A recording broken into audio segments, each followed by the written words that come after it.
Alright guys, today I wanted to make a video about one of Europe's up-and-coming young talents, and I've chosen Ardon Jashari, who is a Swiss midfielder who plays for FC Lejeune in his native Switzerland.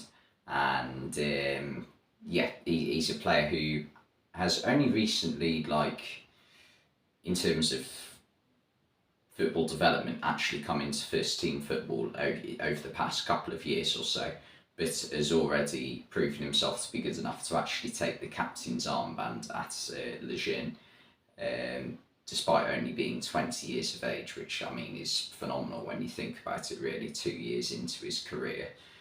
What he is a deep-lying midfielder who is very good on the ball, has a very deft touch, and he's very two-footed as well. And his best qualities are like his ability to pass the ball through opposition defences onto wingers so they can run onto the ball, cut inside, and get a shot off, stuff like that. That's why he gets quite a few assists, but not too many goals because he isn't in a very advanced position. He has already made his debut for Switzerland at international level, which, I mean, again, another massive achievement considering the fact that he isn't playing in the top 5 leagues. And when you consider the quality of midfielders that Switzerland have playing at the top level of European football, players like Granit Xhaka, Remo Freuler, and so on, it is like an achievement, to be fair to him. So he is a player who is going to be targeted by clubs in the top 5 leagues, or at least like maybe clubs in the Dutch leagues, Eredivisie, or Primeira Liga in Portugal, like basically leagues that are higher up than the Swiss league currently.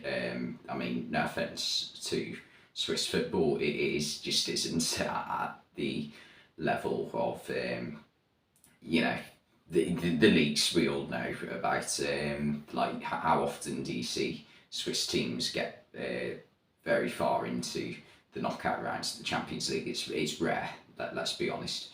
But yeah, he definitely has the qualities to be able to do that. Another underrated part of his game would be that he has a very high tenacity, high tenaciousness, is that a word? To win the ball back, covers a lot of yards, and that's exactly what you need to be a midfielder in at the top of football these days. He has been selected for Switzerland's World Cup squad, which, I mean, again, big achievement after making his debut not so long ago as well. I doubt he will get many minutes though, due to the options they do have, but I mean, even getting selected, as I've already said, is a big achievement. And yeah, it will be interesting to see what does happen next in his career. I think a move to Italy would be a good move for him. I think it would suit his playing style. It's the Italian league. It's a league that is still very technical, not the most fast-paced ever, but you do need like Italian midfield.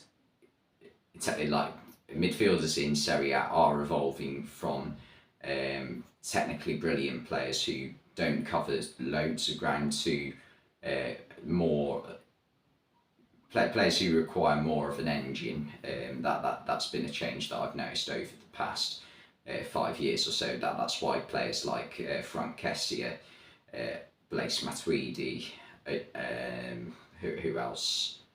Nicolo Barella have done well over the past 5 years or so, whereas before then you had players more like the Andrea Pirlo mould, which, yeah, it's different type of player, but I mean, no one's come close technically to Andrea Pirlo, of course. But Jashari is a very good technical player who has a very good engine, and I think he is a player who, in years to come, could become more well known to the average person in England anyway.